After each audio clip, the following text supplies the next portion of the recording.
Sveiki, pristatau Jums atnaujintą Minkota Terova. Tai yra šepetėlinis modelis, kaip ir buvo įprasta iki šiol. Tad kas yra naujo? Visų pirma, norėčiau paminėti, kad nuo šiol nelieka besijungiančių, nesijungiančių Terovų su echolotais. Nuo šiol visos Terovos galės jungtis su jūsų turimu Humminbird aparatu. Nesvarbu, ar tai būtų Solixas, Apexas ar Helixas. Komplektacijoje jūs rasite ne tik tvirtinimo varžtus, bet ir kabelio adapterius, prailginimą, kompasą, heading sensorių taip vadinamą, propelerį ir naująjį Minkotos nuotolinio valdymo pultelį.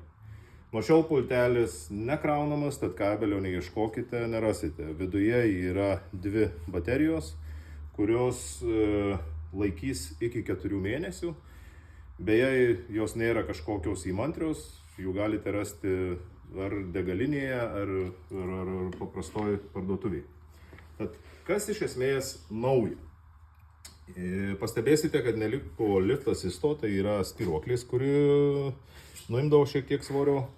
Minkota perdarė šį reikalą dėl to, kad fiksavimas nuo šiol vyksta 50% prie 50% su vairavimo varikliuku.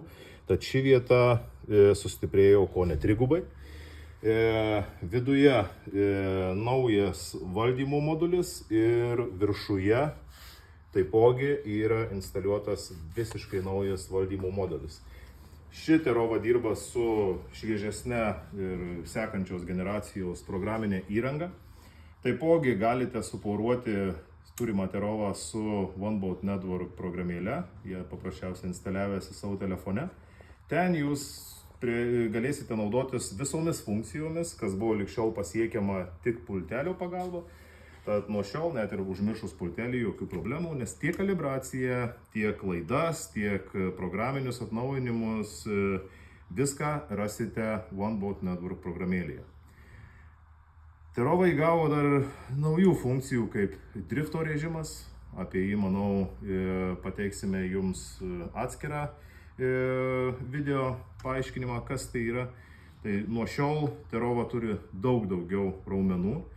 Taip, 12, 24 voltai, 36, kokio jūs be pageidautumėt galingumo, viskas yra pas mus sandėlyje. Šafto ilgiai taipogi pilnai leidžia ją naudoti nuo mažų žemaborčių laivelių iki galingų pramogai skirtų aukštaborčių laivų.